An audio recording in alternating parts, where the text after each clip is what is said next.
조선 중종 임금 시대 한양에서 남쪽으로 반나절 길인 경기도 과천 고을에 이상한 소문이 돌기 시작했습니다. 김진사댁 셋째 아들 김석주라는 선비가 아직 과거도 치르지 않았는데 벌써 관복 흉내를 낸 옷을 재단했다는 이야기였습니다. 아니, 붙지도 않았는데 벌써 벼슬아치 옷을 맞춘다니. 허허, 저런 자신감이라니. 장터 사람들은 처음엔 웃었습니다. 그런데 웃음은 오래가지 않았습니다. 김석주는 정말로 그 옷을 입고 고을 곳곳을 활보하기 시작했습니다. 검은 두루마기에 갓을 눌러쓰고 마치 벌써 급제라도 한 것처럼 당당히 걸어 다녔습니다. 아직 과거 시험장에도 가지 않은 사내가 말입니다. 장터 쌀가게 주인이 고개를 절레절레 흔들었습니다. 저건 자신감이 아니라 착각이지. 옆에서 보부상이 낮게 웃었습니다. 자신감이든 착각이든 저렇게 눈에 띄면 나중에 곤란해지는 법이지요. 하지만 아무도 그에게 직접 말하지는 않았습니다. 김진사 댁이 고을에서 제법 이름 있는 집안이었기 때문입니다. 김석주의 큰형은 이미 벼슬을 하고 있었고 둘째 형도 성균관에서 공부하고 있었습니다. 그런 집안의 셋째 아들이 과거를 준비한다니 사람들은 함부로 말을 꺼내지 못했습니다. 하지만 속으로는 모두 같은 생각을 했습니다. 저 사람 너무 앞서가는구만. 김석주는 그런 시선들을 모르는 것 같았습니다. 아니, 알았다 해도 개의치 않았을 것입니다. 그는 장터를 지나며 고개를 높이 들고 걸었습니다. 행인들이 비켜서면 가볍게 고개를 끄덕였고 장사꾼들이 인사하면 손만 들어 보였습니다. 마치 이미 벼슬 자리에 앉은 사람처럼 행동했습니다. 어느 날 저녁 김석주는 장터 모퉁이 주막에 들렀습니다. 주모가 술상을 내왔습니다. 날이 이번 과거는 언제 보십니까? 주모의 물음에 김석주는 여유롭게 웃었습니다. 다음 달 보름쯤 됩니다. 아이고, 그럼 이제 얼마 안 남았네요. 꼭 붙으시길 빕니다. 고맙습니다. 김석주는 술잔을 들며 덧붙였습니다. 붙고 나면 제가 이 고을 일도 좀 거둘 수 있을 겁니다. 주모는 어색하게 웃었습니다. 아직 붙지도 않았는데 벌써 고을 일을 거둔다는 말이 이상했지만 김진사 댁 아드님께 함부로 말할 수는 없었습니다. 예, 그러시겠지요. 주모는 그렇게 대답하고 물러났습니다. 그날 밤 주막에는 다른 손님들도 여럿 있었습니다. 김석주가 나간 뒤 구석 자리에 앉아있던 늙은 선비가 혀를 찼습니다. 저 젊은이 수레를 말 앞에 매려 하는구만. 옆에 앉은 보부상이 고개를 끄덕였습니다. 맞습니다. 길을 가려면 신발부터 신어야 하는데 저 양반은 신발도 없이 벌써 목적지를 정해놨습니다. 작은 웃음이 주막 안을 돌았습니다. 김석주의 보퉁이에는 늘 봉인된 서찰 하나가 들어 있었습니다. 누투만 한지로 여러 번 접어 봉한 그 서찰은 붉은 봉인이 선명했습니다. 그게 뭡니까? 장터에서 만난 이웃이 물었습니다. 추천서입니다. 김석주는 자랑스럽게 대답했습니다. 아, 누가 써주셨습니까? 그건 때가 되면 아실 겁니다. 김석주는 그렇게 말하고는 더 이상 설명하지 않았습니다. 사람들은 고개를 갸웃했습니다. 추천서를 받아놓고 왜 열어보지 않는지, 누가 써줬는지도 말하지 않는 것이 묘했습니다. 혹시 거짓말 아닙니까? 뒤에서 누군가 작게 속삭였습니다. 하지만 김석주는 그 봉인된 서찰을 마치 부적처럼 항상 품고 다녔습니다. 때가 되면 알아서 열릴 것입니다. 그는 그렇게 중얼거렸습니다. 무엇이 때인지는 본인도 정확히 모르는 것 같았습니다. 어느 날 아침 김석주는 사랑채 마루에 앉아 서찰을 꺼내 보았습니다. 붉은 봉인은 여전히 단단했습니다. 손가락으로 살짝 눌러보았지만 뜯을 생각은 하지 않았습니다. 과거에 붙고 나서 열어야지. 그는 그렇게 생각했습니다. 그때가 바로 때가 아닐까? 하지만 그 생각은 그의 착각이었습니다. 서찰을 건네준 사람은 전혀 다른 의미로 때를 말했던 것입니다. 김석주는 보퉁이에 서찰을 다시 넣으며 만족스럽게 웃었습니다. 그 서찰이 자신의 미래를 보증하는 증표라고 믿었습니다. 하지만 그 안에 무엇이 적혀 있는지는 끝내 확인하지 않았습니다. 이웃 마을에 사는 박진사가 김석주를 만난 적이 있었습니다.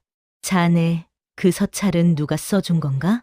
고을 훈장 어르신께서 써주셨습니다. 아, 정 훈장 말인가. 그 어르신이 추천서를 써주셨다니 잘 됐구만. 박진사는 고개를 끄덕였습니다. 하지만 속으로는 의아했습니다. 정 훈장은 아무에게나 추천서를 써주는 사람이 아니었습니다. 게다가 봉인을 단단히 하고 열어보지 말라고 했다는 게 더욱 이상했습니다. 혹시 다른 내용이 아닐까? 박진사는 그런 생각을 했지만 김석주에게 말하지 않았습니다. 젊은 사람이 자신감에 차 있는데 괜히 물을 끼얹을 필요는 없다고 생각했습니다. 김석주는 실제로 글을 잘 썼습니다. 시문에 능했고 사서삼경에도 밝았으며 말솜씨도 뛰어났습니다.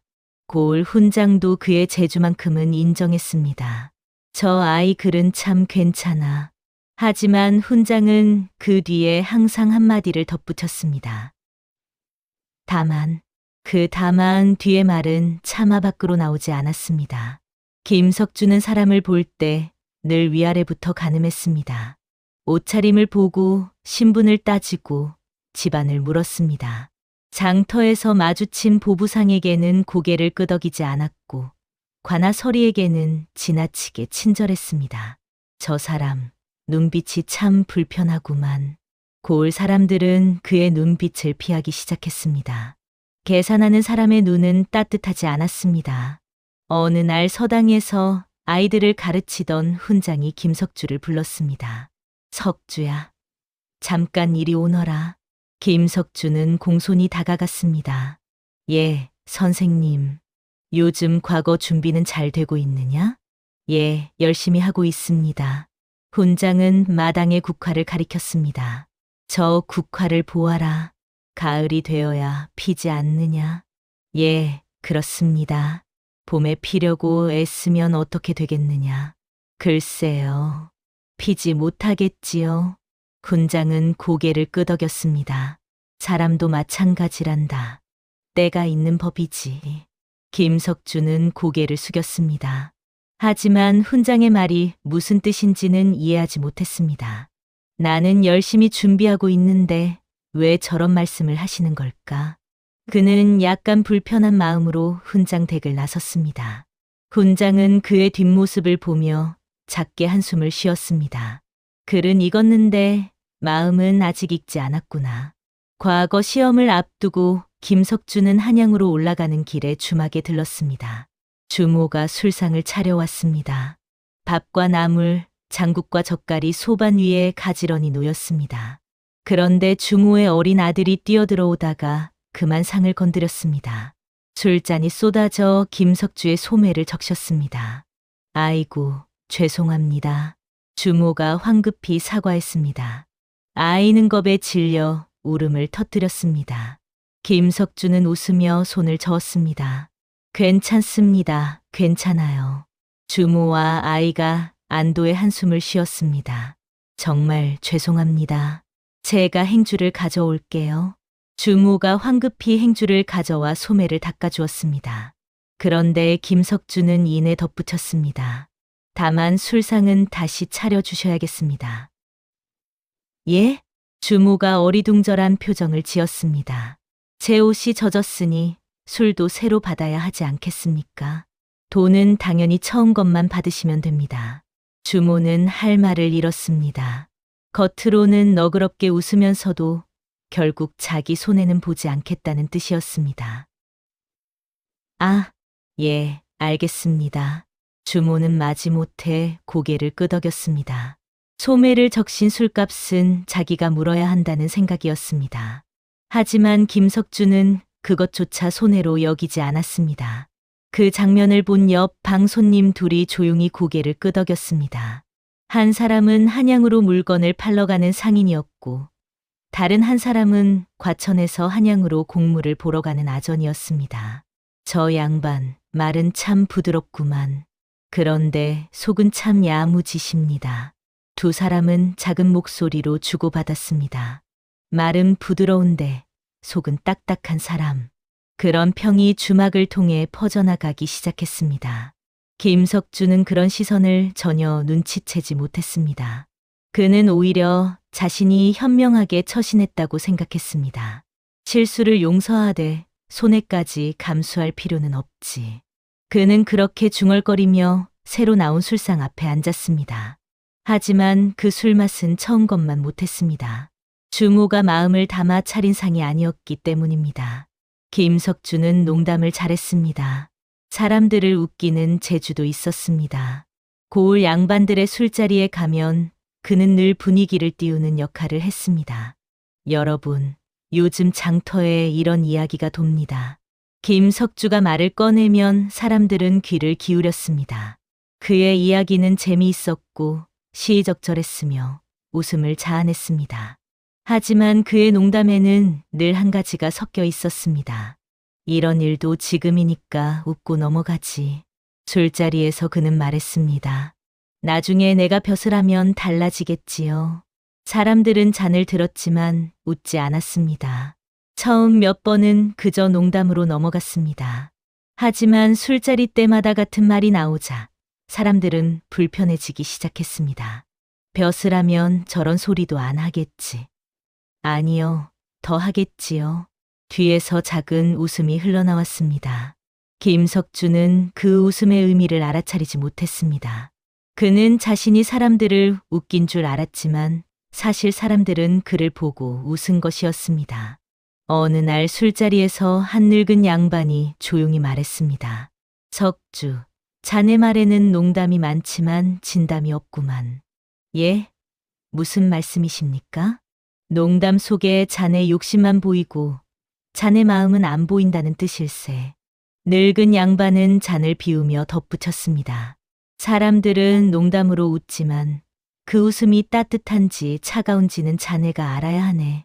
김석주는 어색하게 웃었습니다. 하지만 그 말의 무게를 이해하지는 못했습니다. 농담 속에 숨겨진 서열은 농담이 끝난 뒤에도 남았습니다.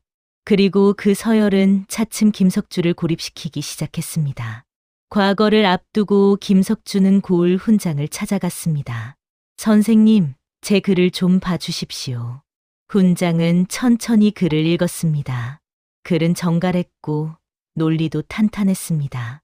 문장 하나하나가 다듬어져 있었고 주제도 명확했습니다. 좋네. 훈장은 고개를 끄덕였습니다. 김석주의 얼굴에 미소가 번졌습니다. 감사합니다, 선생님. 이 정도면 충분히 경쟁할 수 있겠네. 그럼 선생님, 추천서를 하나 써주시면. 말이 끝나기도 전에 훈장은 손을 저었습니다. 자네 글은 이미 충분하네. 예? 김석주는 당황했습니다. 자네는 이미 추천서가 있지 않나. 그걸로 족하네. 훈장은 더 이상 말하지 않았습니다. 김석주는 이상했습니다. 그를 칭찬하면서 왜 추천은 하지 않는지 이해할 수 없었습니다. 선생님께서 써주시면 더 좋지 않겠습니까? 글은 이미 다 갖춰졌네. 이제는 나머지를 갖출 시간이네. 훈장의 말은 모호했습니다. 나머지라니 무엇을 말씀하시는 겁니까? 김석주가 물었습니다. 훈장은 마루 끝에 놓인 빈 항아리를 가리켰습니다.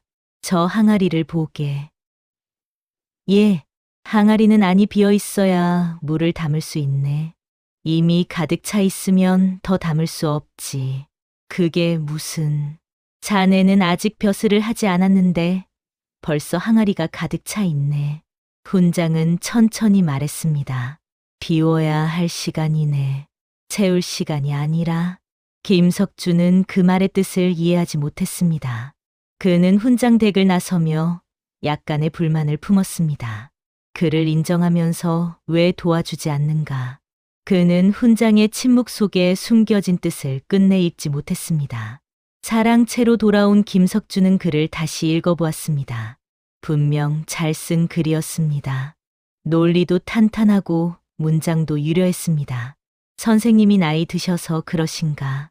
그는 그렇게 생각하며 글을 접었습니다. 하지만 훈장의 마지막 말은 자꾸 귓가에 맴돌았습니다. 비워야 할 시간이네. 무엇을 비우라는 것인지 김석주는 알 수 없었습니다.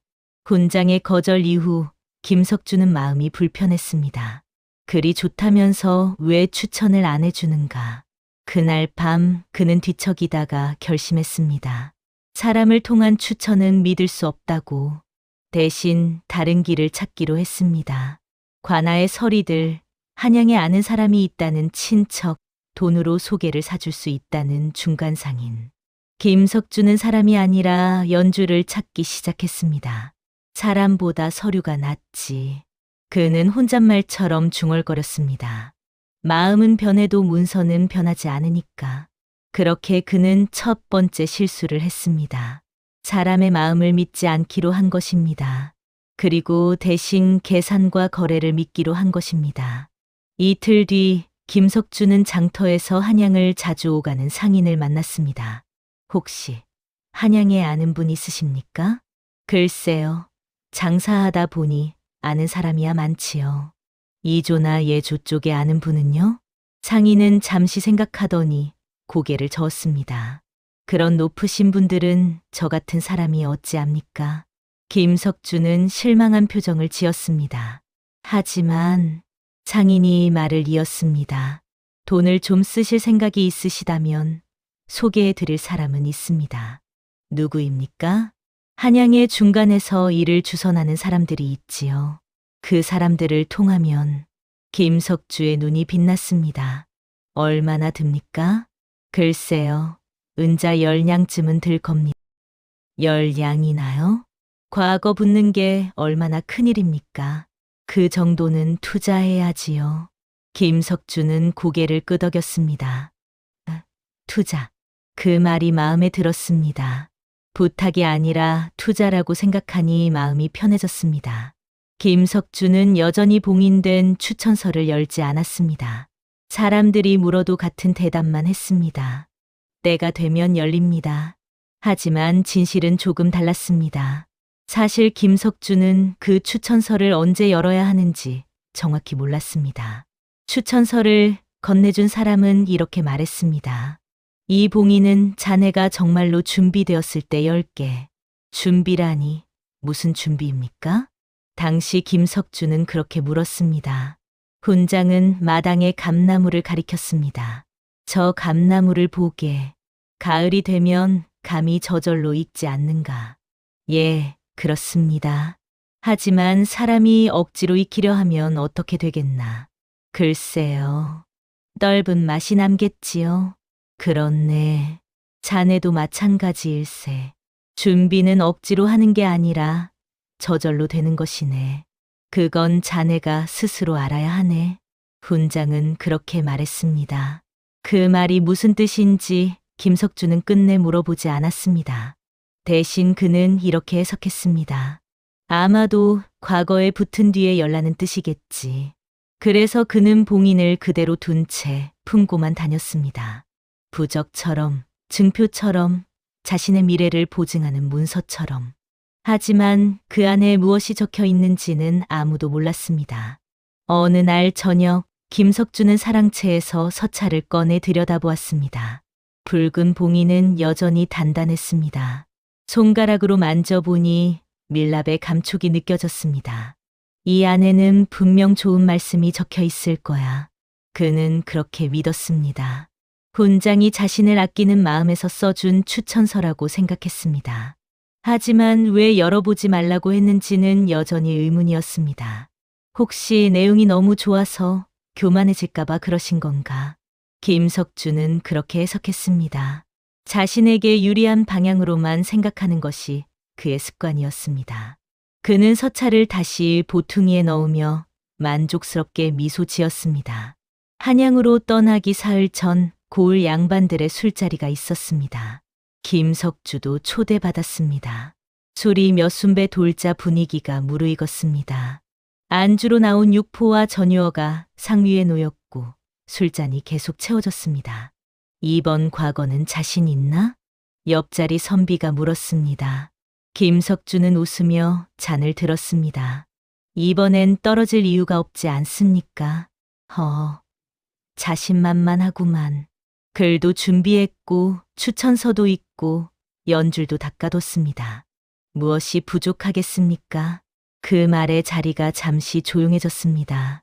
몇몇은 잔을 내려놓았고 몇몇은 고개를 돌렸습니다. 건너편에 앉은 늙은 선비가 천천히 입을 열었습니다. 석주, 과거는 글만 보는 게 아니네. 예? 그럼 무엇을 봅니까? 사람을 보는 것이네. 늙은 선비는 술잔을 천천히 내려놓았습니다. 아무리 글을 잘 써도 벼슬을 맡길 만한 사람이 아니면 뽑지 않는 법이네. 저는 준비가 되어 있습니다. 김석주는 자신 있게 대답했습니다. 늙은 선비는 더 이상 말하지 않았습니다. 다만 작게 한숨을 쉬었을 뿐입니다.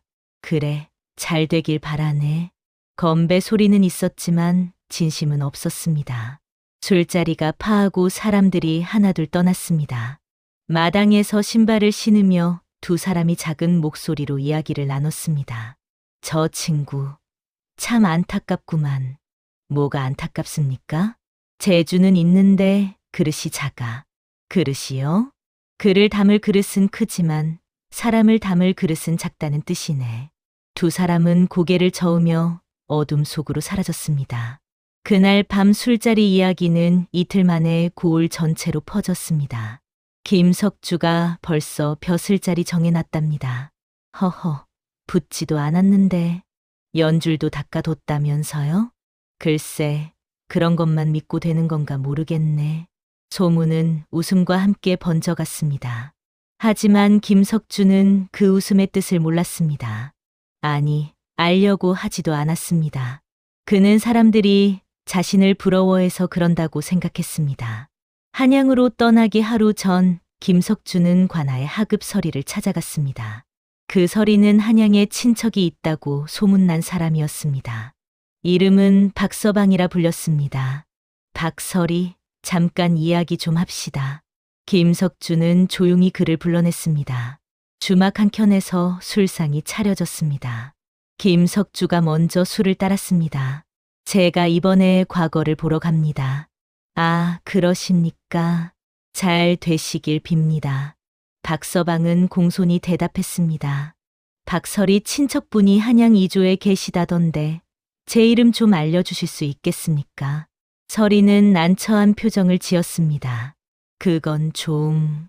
물론 공짜로 부탁드리는 건 아닙니다. 김석주는 품에서 은자 두 냥을 꺼냈습니다. 은자가 상 위에서 은은하게 빛났습니다. 일이 잘 풀리면 나중에 제가 벼슬 하면 박설이도 좋은 자리로 추천해 드리지요. 부탁이 아니라 거래였습니다. 선물이 아니라 투자였습니다. 설이는 잠시 망설이다가 은자를 받았습니다. 하지만 손이 떨렸습니다. 알겠습니다. 설이는 웃으며 잔을 들었지만 마음은 이미 정리되어 있었습니다. 이 사람은 위험하다. 그는 속으로 그렇게 생각했습니다. 겉으로는 공손하고 예에 바른 것 같지만 실제로는 모든 것을 거래로 생각하는 사람.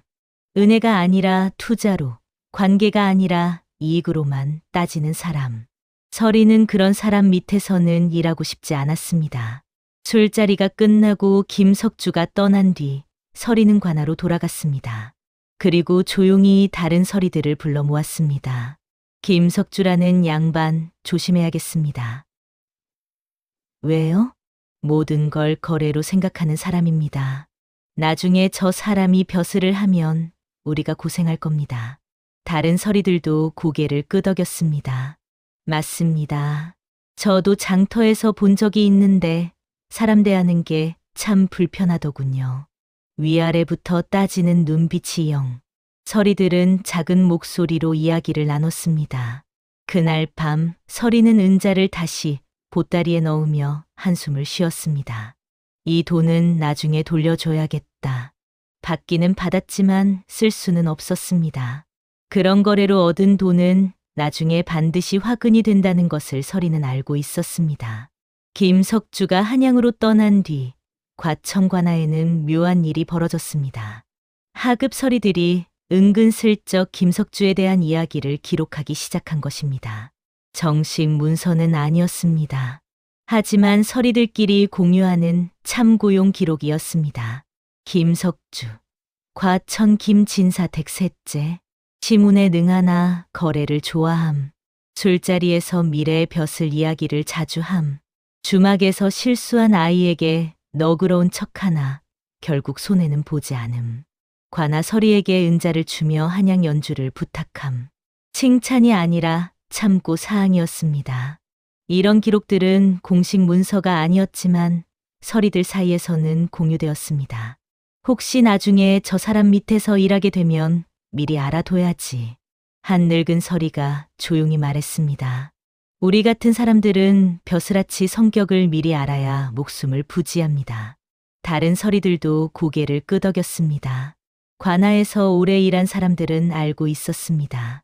벼슬아치의 성격이 관아 전체의 분위기를 좌우한다는 것을. 글에는 드러나지 않는 이야기들이 조용히 쌓여갔습니다. 그리고 그 이야기들은 언젠가 한양의 관아에도 흘러갈 준비를 하고 있었습니다. 과천에서 한양으로 가는 공문에 은밀히 끼워질 준비를. 한양으로 가는 길은 순탄하지 않았습니다. 김석주는 보퉁이를 2번이나 떨어뜨렸습니다. 첫 번째는 주막마루에서, 두 번째는 장터 한복판에서였습니다. 그때마다 봉인된 서찰이 가장 먼저 굴러나왔습니다. 붉은 봉인이 햇빛에 반짝이며 바닥을 굴렀습니다. 어이쿠, 이거 지나가던 사람들이 주워주었습니다. 추천서십니까?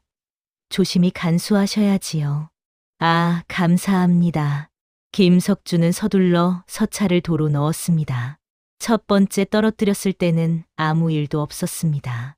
하지만 두 번째 떨어뜨렸을 때는 봉인 한쪽이 살짝 들떠 있었습니다. 밀랍이 바닥에 부딪히면서 가장자리가 조금 벌어진 것입니다. 이러다 뜯어지면 어쩌나. 김석주는 불안했지만 여전히 열어볼 생각은 하지 않았습니다. 과거에 붙은 뒤에 열어야지. 그는 그렇게 다짐하며 한양으로 향했습니다. 길을 가면서도 자꾸 보퉁이를 만져보았습니다. 서찰이 제대로 있는지 확인하려는 듯했습니다. 하지만 그 봉인 속에 무엇이 적혀 있는지는 끝내 확인하지 못했습니다. 한양으로 가는 도중 김석주는 한 주막에서 하룻밤을 묵었습니다. 그날 밤 옆방에서는 다른 과거 응시생들이 이야기를 나누고 있었습니다. 이번 과거는 경쟁이 심하다던데. 그렇다더군. 각 고을에서 수재들이 모두 몰려온다니. 글만 잘 쓴다고 되는 게 아니라던데. 무슨 소리요?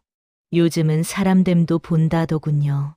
아무리 글을 잘 써도 벼슬 맡기기 어려운 사람은 떨어뜨린다던데. 김석주는 그 이야기를 듣고 코웃음을 쳤습니다. 사람됨? 그건 글 못 쓰는 사람들이 위안 삼아 하는 소리지. 그는 그렇게 생각하며 이불을 덮었습니다. 하지만 잠은 쉽게 오지 않았습니다. 과거 시험 전날 한양 성균관 근처 주막에는 각 고을에서 올라온 선비들로 북적였습니다. 김석주도 그곳에 여장을 풀었습니다. 방에 짐을 풀고 옷을 정리하고 내일 시험 준비물을 챙겼습니다. 붓과 벼루, 먹과 종이, 그리고 봉인된 서찰까지. 하지만 그가 알지 못하는 일이 있었습니다. 과천 관아에서 한 장의 평이 이미 며칠 전에 도착해 있었다는 것입니다. 공식 문서는 아니었습니다. 하지만 이조 서리들 사이에서는 돌아다니는 참고용 기록이었습니다. 경기도 과천, 김석주. 글은 뛰어나나 사람을 다루는데 조급함이 있음. 벼슬을 아직 하지 않았으나 이미 벼슬아치처럼 행동함.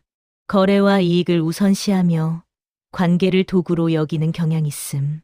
그 문장은 짧았지만 무거웠습니다. 누가 쓴 것인지는 명확하지 않았지만 과천관아의 여러 서리들이 합의한 내용이었습니다. 이조의 한 늙은 서리가 그 기록을 보고 한숨을 쉬었습니다. 또 이런 사람이 올라왔구만. 옆에 있던 젊은 서리가 물었습니다. 어르신, 이 기록을 위에 올려야 합니까? 늙은 서리는 잠시 고민하다가 고개를 끄덕였습니다. 올려야지. 우리가 이런 걸 거르라고 있는 게 아니겠나. 그 기록은 김석주의 답안지가 채점되기도 전에 이미 그의 이름 옆에 붙어 있었습니다. 공식 평가는 아니었지만 최종 결정에서 참고할 수 있는 자료였습니다. 과거 시험 당일 김석주는 혼신을 다해 답안을 작성했습니다. 사서삼경의 해석도 정확했고 시문도 아름다웠습니다. 그는 평소보다 더 공들여 글을 썼습니다. 한 획 한 획 정성을 다해 썼고 문장 하나하나를 신중하게 선택했습니다. 답안을 제출하고 나올 때 그는 자신감에 차 있었습니다. 이번엔 틀림없다. 시험장을 나서는 다른 선비들의 표정은 저마다 달랐습니다. 어떤 이는 자신감에 차 있었고 어떤 이는 불안해 보였습니다. 하지만 김석주만큼 당당한 사람은 많지 않았습니다. 한양 주막으로 돌아온 그는 벌써 합격 후 일정을 그려보았습니다. 붙고 나면 어느 관하로 갈까? 이조가 좋을까? 예조가 좋을까?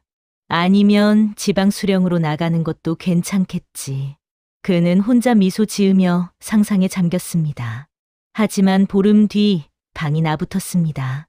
김석주의 이름은 없었습니다. 방 앞에는 수많은 선비들이 몰려들었습니다. 합격자 명단을 확인하려는 사람들로 가득했습니다. 어떤 이는 환호했고 어떤 이는 주저앉아 울었습니다. 김석주는 믿을 수 없다는 표정으로 명단을 다시 확인했습니다. 한 번, 두 번, 세 번. 아무리 봐도 자기 이름은 없었습니다. 말도 안 돼. 그는 소리쳤습니다. 주변 사람들이 그를 쳐다보았습니다. 하지만 아무도 위로하지 않았습니다. 낙방한 사람은 그 혼자만이 아니었기 때문입니다. 사흘 뒤 그는 성균관 서리를 찾아가 항의했습니다. 칠의 답안에 무슨 문제가 있었습니까? 서리는 난처한 표정으로 대답했습니다. 답안은 훌륭했습니다. 그럼 왜 떨어졌습니까? 최종 논의에서 문제가 된 건 글이 아니었습니다. 그럼 무엇입니까? 김석주는 목소리를 높였습니다. 서리는 한참을 망설이다가 조심스럽게 말했습니다. 아직 자리에 앉기도 전에 위를 보는 자는 자리를 맡기기 어렵다는 의견이 있었습니다. 그게 무슨 소립니까? 과거는 글로 뽑는 게 아닙니까? 글도 중요하지만 벼슬은 사람을 다스리는 자리입니다. 서리는 천천히 설명했습니다. 아무리 글을 잘 써도 사람을 제대로 대하지 못하면 백성을 다스릴 수 없습니다. 제가 사람을 어떻게 대했다는 겁니까? 서리는 더 이상 대답하지 않았습니다. 다만 조용히 고개를 숙였을 뿐입니다. 그 한마디에 김석주는 말문이 막혔습니다. 분노가 치밀어 올랐지만 할 말이 없었습니다. 그는 성균관을 나와 거리를 헤맸습니다. 한양의 거리는 여전히 사람들로 붐볐지만 그에게는 모든 것이 낯설게 느껴졌습니다. 김석주는 분노했습니다. 글로 뽑는 게 과거가 아닙니까? 왜 관계없는 소문으로 사람을 떨어뜨립니까? 하지만 아무도 그의 편을 들어주지 않았습니다. 한양 주막에서 만난 다른 낙방 선비들도 고개를 돌렸습니다. 당신보다 글 못한 사람도 붙었다면서요? 한 선비가 물었습니다. 그렇소. 내가 본 답안들 중에 그럼 그 사람들은 뭐가 달랐을까요? 질문에 김석주는 대답하지 못했습니다. 다른 선비가 조용히 말했습니다. 나도 떨어졌습니다. 하지만 내 글이 부족해서라고 생각합니다. 글이 부족해서? 아니, 글만 준비했기 때문입니다. 사람 됨됨이는 준비하지 못했지요. 그 말에 김석주는 할 말을 잃었습니다. 사흘 동안 주막에 틀어박혀 있다가 그는 결국 과천으로 돌아가기로 했습니다. 짐을 싸면서도 분노는 가라앉지 않았습니다. 나는 잘못한 게 없다. 그는 계속 그렇게 되뇌었습니다. 세상이 나를 제대로 평가하지 못한 것뿐이다. 돌아가는 길에 그는 여전히 분노하고 있었습니다. 하지만 함께 화내줄 사람은 아무도 없었습니다. 길가에 주막에 들렀을 때 주모가 물었습니다. 나리, 과거는 잘 보셨습니까? 김석주는 대답하지 않고 술만 마셨습니다. 주모는 더 이상 묻지 않았습니다. 그 표정만 봐도 결과를 알 수 있었습니다. 과천 고을에 돌아온 김석주를 맞이한 건 동정이 아니라 침묵이었습니다. 낙방했다던데 글은 잘 썼다면서? 그래도 떨어졌다잖아. 사람들은 겉으로는 위로했지만 속으로는 이미 그를 과거의 사람으로 보고 있었습니다. 안타깝습니다. 다음에는 꼭 붙으시길. 수고 많으셨습니다. 푹 쉬십시오. 말은 따뜻했지만 눈빛은 차가웠습니다. 김석주는 이번에는 고개를 숙이고 다녔습니다. 하지만 시선은 여전히 높았습니다. 다음엔 반드시 붙을 것이오. 그는 만나는 사람마다 그렇게 말했습니다. 하지만 아무도 크게 반응하지 않았습니다. 그러시겠지요. 다음엔 잘 되시길. 대답은 짧고 형식적이었습니다. 김석주는 점점 더 외로워졌습니다. 그리고 그 외로움을 분노로 채웠습니다. 나를 이해 못하는 세상이 문제다. 그는 그렇게 생각했습니다. 며칠 뒤 장터에 나갔을 때 사람들이 피하는 것을 느꼈습니다. 전에는 인사를 건네던 사람들이 슬쩍 고개를 돌렸습니다. 전에는 술 한잔 하자던 사람들이 바쁘다며 지나갔습니다. 낙방했다는 사실보다 그 뒤의 태도가 사람들을 불편하게 만든 것입니다. 집에 돌아온 김석주는 사랑채에 틀어박혔습니다. 밖으로 나가는 것이 점점 힘들어졌습니다. 낙방하고 석 달이 지난 어느 날 김석주는 마침내 결심했습니다. 봉인을 열어보자. 그는 보퉁이에서 붉은 봉인의 서찰을 꺼냈습니다. 봉인은 여전히 선명했습니다. 손이 떨렸습니다. 이 안에는 분명 좋은 내용이 있을 거야. 그는 그렇게 믿으며 봉인을 떼어내기 시작했습니다. 밀랍이 천천히 떨어져 나갔습니다. 천천히 봉인을 떼어내고 서찰을 펼쳤습니다. 안에는 단 한 줄이 적혀 있었습니다. 이 사람은 아직 벼슬을 견딜 준비가 되지 않았다. 김석주는 그 자리에서 얼어붙었습니다. 이게 무슨 추천서가 아니었습니다. 경고장이었습니다. 그는 다시 서찰을 뒤집어 보았습니다. 서명이 있었습니다. 과천 훈장 정몽서. 그제야 김석주는 깨달았습니다. 훈장이 왜 추천서를 또 써주지 않았는지, 왜 글은 이미 충분하다고 말했는지, 왜 나머지를 갖출 시간이라고 했는지, 모든 것이 이미 그 봉인 속에 담겨 있었습니다. 그는 주저앉아 서찰을 다시 읽었습니다. 이 사람은 아직 벼슬을 견딜 준비가 되지 않았다. 한 글자 한 글자가 가슴에 박혔습니다.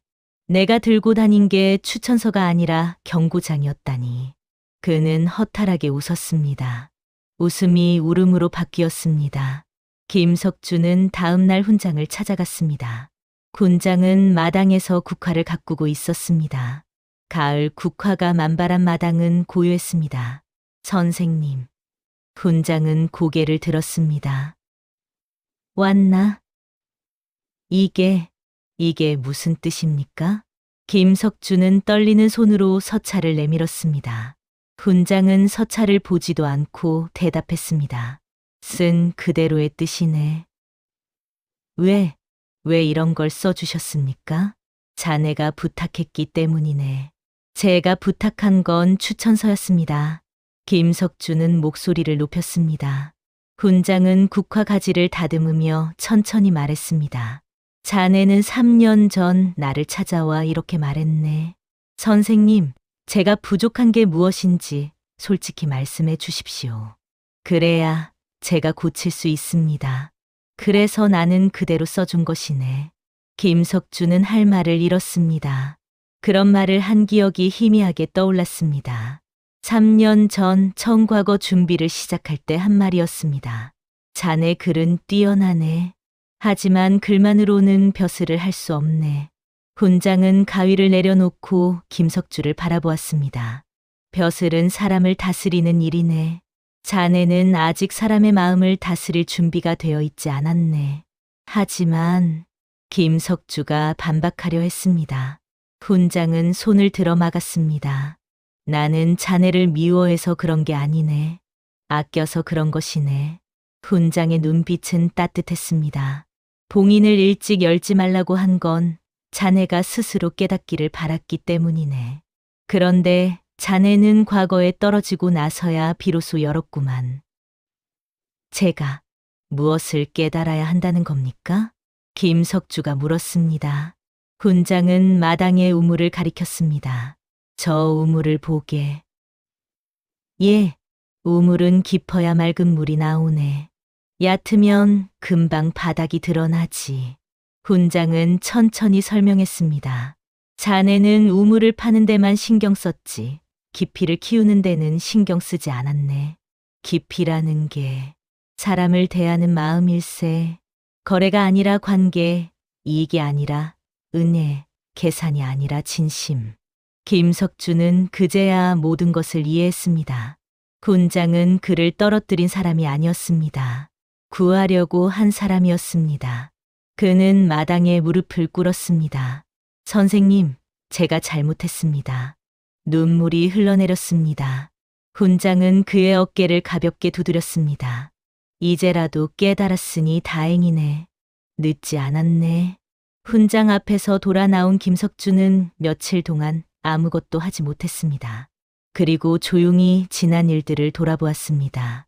주막에서 술을 쏟은 아이에게 한 말, 술자리에서 벼슬 이야기를 먼저 꺼낸 일, 서리에게 은자를 건네며 거래를 제안한 일, 사람을 대할 때마다 위아래를 먼저 따진 일, 장터에서 보부상을 무시한 일, 농담 속에 욕심을 담은 일, 하나하나 떠오를 때마다 가슴이 무거워졌습니다. 아무도 나를 끌어내리지 않았구나. 그는 중얼거렸습니다. 내가 스스로 무너진 것이었구나. 벼슬은 문이었습니다. 그런데 그는 문턱도 넘기 전에 이미 문 안의 자리를 차지하려 했습니다. 계단을 오르기도 전에 벌써 꼭대기에 서 있는 척했습니다. 글은 그를 위로 올려줄 수 있었지만 사람을 대하는 마음이 그를 아래로 끌어내렸습니다. 김석주는 사랑채에 앉아 오랫동안 생각했습니다. 나는 무엇을 위해 벼슬을 하려 했는가? 처음에는 가문의 명예를 위해서였습니다. 그 다음에는 자신의 출세를 위해서였습니다. 하지만 정작 백성을 위해서라는 생각은 한 적이 없었습니다. 벼슬은 목적이 아니라 수단이었습니다. 사람을 섬기는 자리가 아니라 사람 위에 서는 자리로만 여겼습니다. 나는 아직 준비가 안 됐구나. 그는 비로소 인정했습니다. 며칠 뒤 김석주는 주막 주모를 찾아갔습니다. 그날 술을 쏟았던 주모였습니다. 주모, 그날 제가 잘못했습니다. 주모는 놀란 표정을 지었습니다. 무슨 말씀이십니까? 아이가 실수한 것을 너그럽게 용서하는 척하면서 결국 주모께 손해를 떠넘겼습니다. 김석주는 품에서 은자 한 양을 꺼냈습니다. 그날 술값입니다. 뒤늦게나마 드립니다. 주모는 손사래를 쳤습니다. 아니옵니다, 나리. 그건 받아주십시오. 그래야 제 마음이 편합니다. 주모는 결국 은자를 받았습니다. 하지만 눈시울이 붉어졌습니다. 고맙습니다, 나리. 김석주는 고개를 숙여 인사하고 주막을 나섰습니다. 걸음이 한결 가벼워졌습니다. 그로부터 3년이 지났습니다. 김석주는 다시 과거를 준비했습니다. 하지만 이번에는 달랐습니다. 관복 흉내 옷은 장롱 깊숙이 넣어두었고 술자리에서 벼슬 이야기를 먼저 꺼내지 않았습니다. 주막에서 실수하는 사람이 있으면 정말로 괜찮다고 웃어넘겼고 서리들에게 거래 대신 인사를 건넸습니다. 장터에서 보부상을 만나면 먼저 고개를 숙여 인사했고 아이들이 뛰어다녀도 웃으며 비켜주었습니다. 사람들은 그 변화를 조용히 지켜보았습니다. 김석주 양반 많이 달라지셨구만. 그러게 전에는 코가 하늘을 찌를 듯하더니 사람이 낙방 한번 하고 나니 달라졌어. 낙방에서 달라진 게 아니라 스스로 깨달았기 때문이겠지. 고을 사람들은 그의 변화를 인정하기 시작했습니다. 김석주는 이번에는 훈장을 찾아가 조용히 물었습니다. 선생님, 이번에는 제가 준비가 된 것 같습니까? 훈장은 그의 눈을 오래 들여다보았습니다. 글은 전보다 못할 수도 있네. 예? 하지만 사람은 전보다 훨씬 깊어졌네.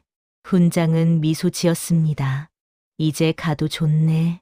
김석주는 깊이 절을 올렸습니다. 3년 뒤 과거에서 김석주는 마침내 합격했습니다. 방이 나붙었을 때 과천구울 사람들은 진심으로 기뻐했습니다. 이번엔 진짜로 축하해주고 싶구만. 그래, 이번엔 정말 기쁘다. 장터에는 축하 분위기가 가득했습니다. 주막 주모는 떡을 쪄서 나눠주었고 아이들은 거리에서 뛰어다니며 기뻐했습니다. 훈장도 조용히 미소 지었습니다. 이제야 준비가 된 것 같구나. 김석주가 한양으로 떠나기 전날 고을 사람들이 전별연을 열어주었습니다. 술자리에서 김석주는 조용히 말했습니다. 제가 3년 전에 떨어진 건 글 때문이 아니라 사람 때문이었습니다. 사람들은 조용히 귀를 기울였습니다. 저는 글만 준비하고 마음은 준비하지 않았습니다. 김석주는 고개를 숙였습니다. 여러분께서 보여주신 인내와 기다림에 감사드립니다. 술자리는 따뜻했습니다. 이번에는 진심이 담긴 축복이었습니다.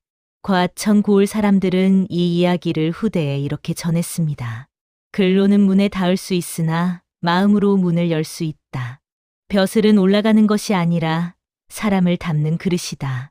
빈 그릇이 소리가 크듯 빈 마음을 채우지 못하면 높은 자리도 견딜 수 없다. 김석주의 이야기는 이렇게 끝이 났습니다. 그는 결국 벼슬에 올랐지만 그 벼슬은 그가 처음 상상했던 것과는 달랐습니다. 더 무거웠고 더 조심스러웠고 더 많은 책임이 따랐습니다. 하지만 그는 이제 알았습니다. 진짜 상속은 자리가 아니라 사람을 대하는 마음이라는 것을. 약속을 지키고 도리를 다하고 겸손히 배우는 자가 결국 오래 남는다는 것을. 벼슬은 권력이 아니라 섬김이고 출세가 아니라 헌신이라는 것을. 김석주는 벼슬길에 나서기 전 마지막으로 훈장을 찾아갔습니다. 선생님, 그 서찰은 어떻게 하면 좋겠습니까? 훈장은 웃으며 대답했습니다. 간직하게. 자네가 벼슬길에서 길을 잃을 때마다 꺼내보게. 예, 명심하겠습니다. 그 서찰은 이제 경고장이 아니라 거울일세.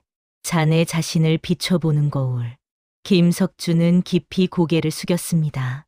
그는 한양으로 떠나며 마지막으로 과천 고을을 돌아보았습니다. 3년 전 자신이 얼마나 교만했는지, 얼마나 어리석었는지 이제야 알 것 같았습니다. 하지만 그 깨달음이 있었기에 이제는 진정한 벼슬아치가 될 수 있었습니다. 사람을 섬기는 벼슬아치, 백성을 위하는 벼슬아치로 말입니다. 다음 영상을 빠르게 만나보시려면 좋아요와 구독을 눌러주세요. 오늘 전해드린 이야기 어떠셨나요? 늘 평안하시고요. 다음 이야기로 찾아볼게요. 지금까지 소아였습니다.